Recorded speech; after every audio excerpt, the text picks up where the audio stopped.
नमस्कार दोस्तों, अगर आपके मैंगो प्लांट में बॉर आ चुके हैं तो कॉन्ग्रेचुलेशंस।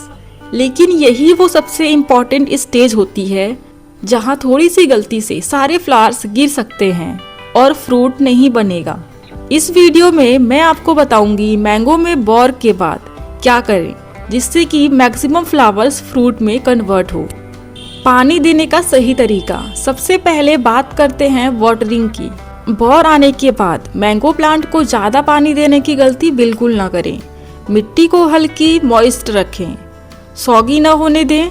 5 से 7 दिन में एक बार पानी देना इनफ होता है और ओवर वाटरिंग से फ्लावर्स गिर जाते हैं। याद रखें, इस स्टेज में कंट्रोल्ड वाटरिंग बहुत ही ज़रूरी है।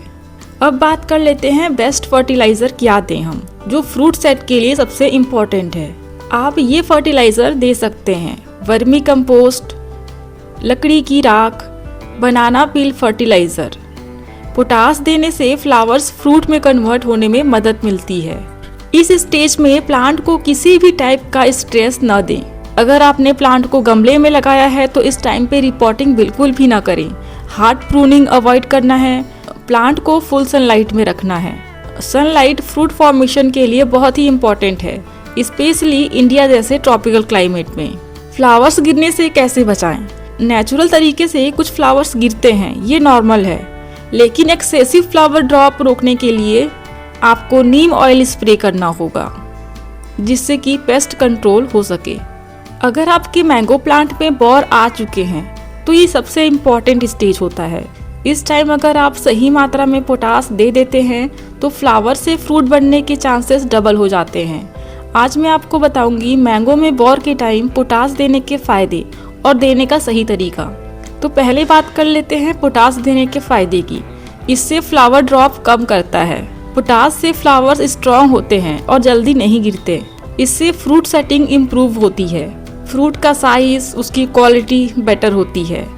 बाद में आम के साइज, टेस्ट और स्वीटनेस भी इम्प्रूव होती है।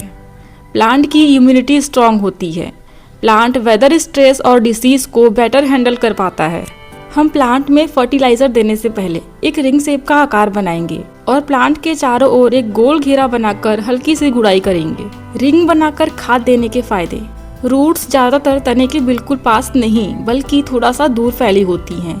रिंग बनाकर खाद देने से फर्टिलाइजर डायरेक्टली एक्टिव रूट्स तक पहुंचता है। अगर खाद को हम स्टेम के बिल्कुल ही पास डालेंगे तो फंगल इन्फेक्शन या स्टेम बर्न हो सकता है और रिंग मेथड में ये रिस्क कम हो जाता है। फर्टिलाइजर इवनली स्प्रेड होता है जिससे कि प्लांट को बैलेंस्ड न्यूट्रिशंस मिलते हैं। रिंग से पानी को एक जगह रोककर धीरे धीरे सॉइल में एब्जॉर्ब होने देता है। इससे हेल्दी रूट्स होते हैं, हेल्दी प्लांट रहता है, ज़्यादा फ्रूट्स आते हैं। ये मेथड स्पेशली बड़े फ्रूट ट्रीज जैसे मैंगो के लिए बहुत ही इफेक्टिव होता है, खासकर इंडिया जैसे ट्रॉपिकल क्लाइमेट में। तो रिंग शेप बनाने का सही तरीका क्या है? पेड़ के तने से 1 से 2 फीट दूर गोल में हल्का सा गड्ढा बना लें और इसकी गहराई 2 से 3 इंच काफ़ी है। इस रिंग के अंदर गोबर की खाद, वर्मी कंपोस्ट या लकड़ी की राख डालना है और हल्का सा मिट्टी में मिक्स करें। अच्छे से पानी दें ताकि न्यूट्रिशंस सॉइल में एब्जॉर्ब हो जाएं।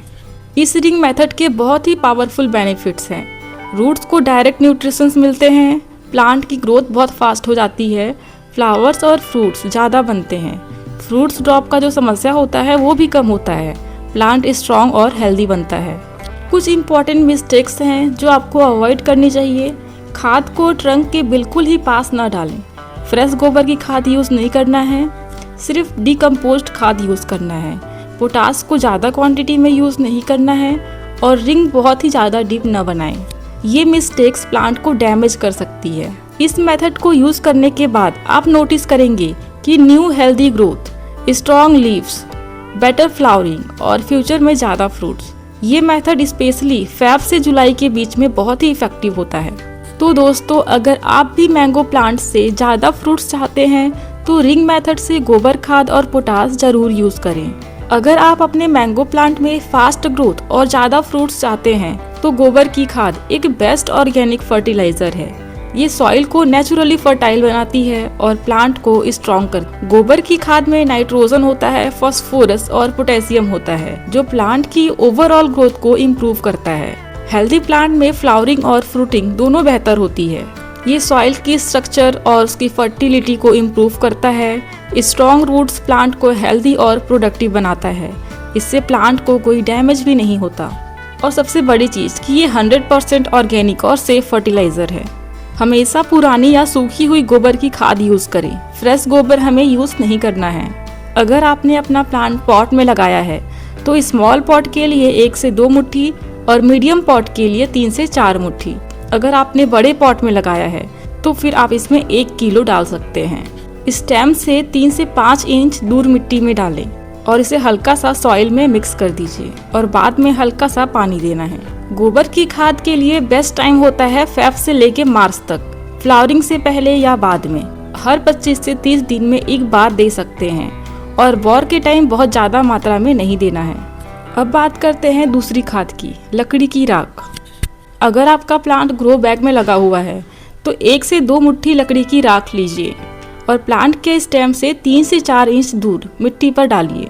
हल्का सा मिट्टी में मिक्स करें और थोड़ा पानी देना है।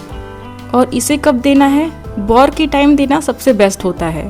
महीने में एक बार देना है और एक्सेस मात्रा इसका यूज़ नहीं करना है। इंडिया जैसे ट्रॉपिकल क्लाइमेट में मैंगो प्लांट को नेचुरली पोटास देना फ्रूट प्रोडक्शन के लिए बहुत ही इफेक्टिव होता है। इससे फ्रूट सेटिंग इम्प्रूव होती है। लकड़ी की राख में पोटास होता है जो फ्लावर्स को फ्रूट में कन्वर्ट होने में मदद करता है। बोर के टाइम राख देने से फ्लावर स्ट्रॉन्ग होते हैं और गिरते कम हैं। पोटास फ्रूट की क्वालिटी को, साइज को, टेस्ट को इम्प्रूव करता है और लकड़ी की राख कुछ हार्मफुल इंसेक्ट्स को भी कंट्रोल करने में हेल्प करता है। अगर आप मार्केट वाला पोटास MOP यूज़ कर रहे हैं तो 1 चम्मच पोटास 1 लीटर पानी में घोलकर महीने में एक बार सॉइल में दे सकते हैं, या फिर 1 से 2 चम्मच सीधा मिट्टी में मिक्स करें। और अगर आपका प्लांट ज़मीन पे लगा है तो इसकी क्वांटिटी आपको ज़्यादा लेनी पड़ेगी। मैंगो में सफ़ेदी लगाना बहुत ज़रूरी होता है। तेज़ गर्मी में मैंगो के ट्रंक पर डायरेक्ट सनलाइट पड़ती है जिससे कि बार्क क्रैक हो सकती है। सफ़ेदी सनलाइट को रिफ्लेक्ट करती है और ट्रंक को हीट से बचाती है। चूने में नेचुरल एंटी फंगल और एंटी बैक्टीरियल प्रॉपर्टीज़ होती है। इससे ट्रंक पर लगने वाले जो इंसेक्ट्स होते हैं वो फंगल इन्फेक्शन कम हो जाते हैं। मैंगो प्लांट में सफ़ेदी, जिसे कि वाइट वॉश या चूना कहा जाता है, यह एक पुरानी और इफ़ेक्टिव टेक्निक है जो स्पेशली समर में बहुत ही काम आती है। दिन में गर्मी और रात में ठंडी हवा से बार्क पर स्ट्रेस पड़ता है। सफ़ेदी टेम्परेचर को बैलेंस करने में हेल्प करता है। तो आप फेब से लेके जून के बीच में इसे लगा सकते हैं, स्पेशली पीक समर से पहले। कुछ इम्पॉर्टेंट बातें हैं जिसे आप ध्यान में रख सकते हैं। सिर्फ इसे ट्रंक और मेन स्टेम पर लगाना है, लीव्स पर नहीं लगाना है और इसका बहुत ही पतला पेस्ट बनाना है और 1 साल में 1 से 2 बार काफ़ी होता है। अगर आप इन सिंपल स्टेप्स को फॉलो करेंगे तो आपकी मैंगो प्लांट में ज़्यादा से ज़्यादा फ्रूट्स बनेंगे। वीडियो हेल्पफुल लगा हो तो लाइक करें, शेयर करें और चैनल को सब्सक्राइब जरूर करें। मैं आपके साथ अपनी गार्डनिंग जर्नी शेयर करती रहूँगी।